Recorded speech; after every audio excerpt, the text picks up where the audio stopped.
مساء الفل يا شباب.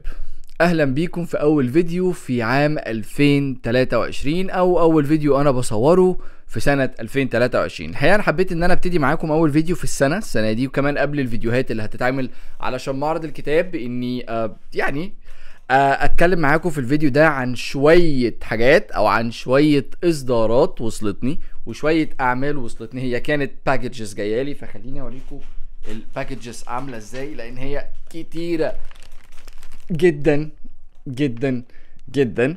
اللي احنا هنعمله في الفيديو النهارده ان احنا هنفتح الباكجات دي وهنبتدي نشوف ايه اللي فيها.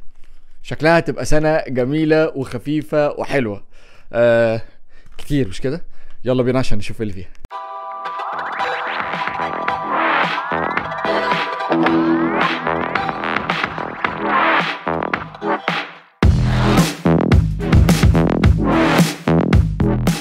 صباح الفل عليك يا صديقي، او مساء الفل على حسب التوقيت اللي انت بتتفرج فيه على الفيديو ده.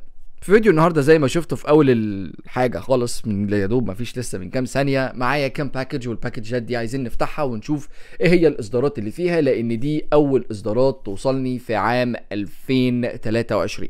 مش بالضروري ان الاصدارات اللي وصلتني دي تكون من اصدارات 2023، يعني ممكن تكون اصدارات من الاصدارات اللي نزلت في اواخر 2022، او اصدارات نزلت في 2022 وانا ما كنتش لسه جبتها او ما كانتش لسه عندي. فبالتالي انا مبسوط جدا بالاصدارات اللي موجوده، ومبسوط جدا، ثواني اجيب لكم الحاجه لان هي كتير. مبسوط جدا بالحاجات اللي موجوده معايا وبالاصدارات اللي وصلت لي. الحاجه كانت هتقع وبالحاجه اللي موجوده معايا دي. فبالتالي هنفتحهم كلهم مع بعض وهنتكلم على كل واحد فيهم ونشوف ايه الحاجات اللي وصلتني دي مع بعض النهارده في الفيديو. علشان كده خليك معايا لاخر الفيديو علشان تعرف ايه هي كل الاصدارات اللي موجوده هنا. قبل ما نكمل مع بعض الفيديو، ما تنساش يا صديقي العزيز انك تعمل سبسكرايب للشانل وتعمل لايك وشير للفيديو علشان توصلك كل الريفيوز اللي هتنزل الفتره اللي جايه، سواء كانت قبل معرض الكتاب، في فتره معرض الكتاب، او بعد معرض الكتاب. وكمان الفتره اللي جايه هننزل فيديوهات كتيره عن ترشيحات المعرض ونصايح المعرض والحاجات اللي نعملها في المعرض وبعض البدائل للمشاكل الكتيره اللي احنا داخلين عليها في المعرض. فما تنساش يا صديقي العزيز انك تعمل سبسكرايب للشانل ولايك وشير للفيديو. يلا بينا نكمل الفيديو. طيب يا صديقي العزيز، خلينا نبتدي مع بعض باول باكج وصلتني. الباكج دي وصلتني من دار كيان، وانا متحمس جدا لان دار كيان نزلت كام اصدار كده مؤخرا انا حاطط عيني عليهم، واتمنى من الله ان يطلعوا فعلا هم الاصدارات اللي موجوده في الباكج دي. فمقصنا اللطيف ويلا بينا نبتدي.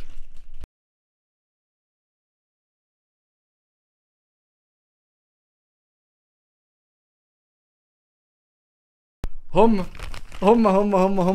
لقيتهم. لا ومعمولين كمان على انهم هدية، يعني بص ملفوفين ازاي. الغرفة 207، سر الغرفة 207 لدكتور احمد خالد توفيق بشكل الغلاف الجديد اللي كان موجود فيها، وفاير اند بلاد الجليد والنار اللي بقى مقتبس منه مسلسل هاوس اوف دراجون اللي لسه نازل في 2022 في اواخر 2022.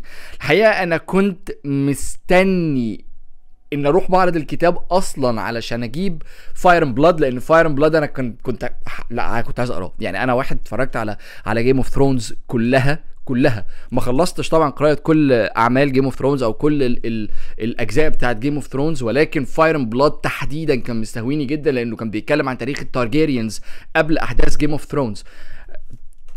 يا جماعه اللفه حلوه بصراحه، اللفه جميله ولفه حلوه جدا من دار كيان الصراحه. يعني انا معجب جدا جدا جدا باللفه وبالرابنج اللي موجود ده، شكلهم حلو قوي بصراحه.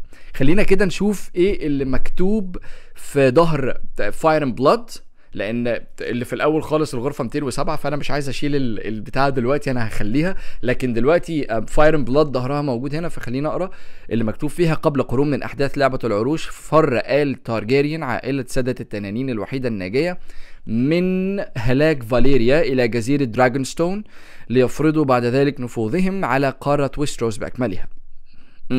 لا يصنف النار والدم روايه، بل ينتمي الى فرع من ادب الفانتازيا معروف باسم التاريخ الزائف. اوكي، ده حقيقي لان هو بيتكلم عن الهيستوري بتاع هاوس تارجيريان، وده فيك هيستوري لان هاوس تارجيريانز ما كانش موجود في الحقيقه، ولا جيم اوف ثرونز كان موجود في الحقيقه. يعني فده نقدر نقول ان هو ايه، يعني حاجه كده زي هوجورتس هيستوري اللي كانت بتتكلم عليها مايني جرينجر كذا مره في افلام هاري بوتر. حاجه مش موجوده ولكنه هيستوري لحاجه فانتازيا وحاجه فيكشنال، فهو حاجه مش موجوده فهو تاريخ زائف. انا سعيد جدا جدا جدا بالباكج دي، وسعيد جدا جدا جدا بالراب الحلوه الجميله جدا دي، حقيقه مبسوط بيها جدا جدا جدا. طيب يا صديقي العزيز، خلينا نتكلم عن الباكج التانية اللي معايا النهاردة، وهي باكج وصلالي من الدار المصرية اللبنانية. الباكج كبيرة جدا، ومنكرش الصراحة ان انا في بعض الاصدارات الاخيرة اللي نزلت من الدار المصرية اللبنانية اللي انا بأتمنى من الله انها تكون من ضمن الباك المقفولة دي. خلينا نفتحها دلوقتي مع بعض. اوه، شنطة المصرية اللبنانية موجودة جوه، بس طبعا هي عشان جايالي بالبريد، فهتلاقوا ان الشنطة زعلانة شوية، مرهقة يعني. الشنطة مرهقة شوية بس بسبب الايه انها كانت محطوطة في الباكينج الورق بتاع الشحن، فعلشان كده بس هتلاقوا الشنطة مرهقة شوية. طب خلينا نبص على اللي موجود جوه. ايه ده في بوك ماركس وفي كارت. الله، خلينا نبص. لا خلي الكتب دلوقتي، خلينا نبص على دول. الدار المصرية اللبنانية، كل عام وانتم بخير اهي 2023. اعتقد دي حلوه قوي، والكارت ده جميل جدا. اعتقد ان انا هبروزه، وده اعتقد ان ده الكود بتاع المصرية اللبنانية bookstores.com، حاجة ليها علاقة بالستور بتاعهم. وفي 2 بوك ماركس، الاتنين دول حاجة كده هابي نيو يير جدا يعني. وعليهم برضو من ورا الكود او الرمز اللي انا نسيت اسمه فجأة ده. حلوة جدا. طب تعالوا نبص على الكتب، لان هم برضو هم كمان جايين في رابنج. انا عاجبني قوي دول بجد، عاجبني جدا جدا جدا يعني. طيب خلينا نبص على الرابنج اللي موجود، خلينا نبص بقى على الكتب اللي موجود. اوبا. طب يا صديقي خلينا دلوقتي نبص على ال3 اعمال اللي وصلوني من الدار المصريه اللبنانيه.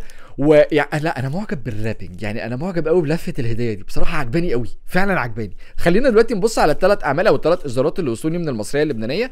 اول واحده هم جثتان والثالثه عند قدمي، ودي الروايه الاخيره اللي صدرت للكاتبه الكبيره واجاثا كريستي ادب الجريمه المصريه الكاتبه نهى داوود. العمل ده صدر زي ما قلت في اخر 2022، وما كنتش لسه اشتريته ولا كنت لسه جبته، فانا سعيد جدا جدا جدا ان العمل ده بقى عندي دلوقتي.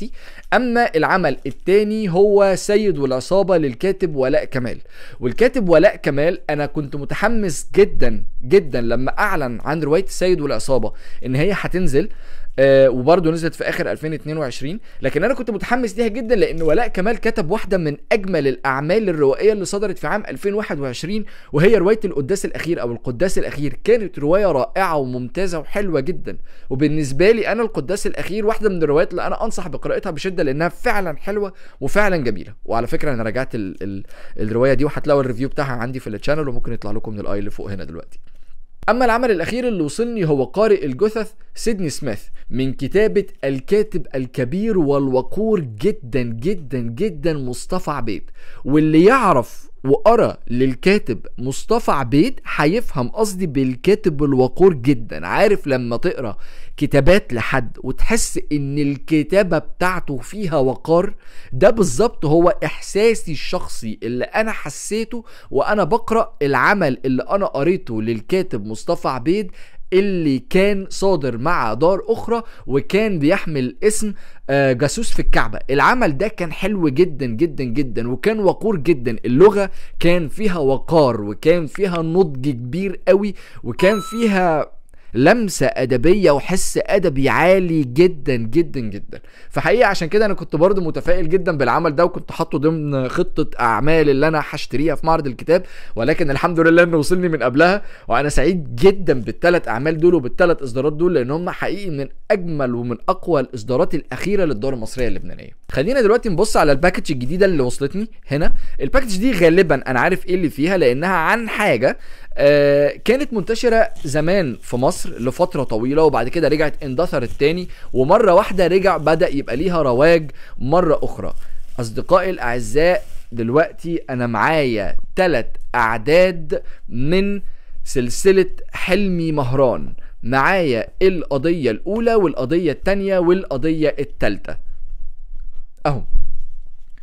السلاسل عامة، السلاسل الروائية او سلاسل الاعمال او الحاجات اللي عامله زي النوفيلات اللي مقسومه لكده كانت انتهت تقريبا، وكنا شبه اختفت من سوق النشر المصري ومن العمليه الثقافيه كلها بعد ما وراء الطبيعه وبعد رجل المستحيل، وكانت بتظهر على استحياء على مدار السنين اللي بعد كده.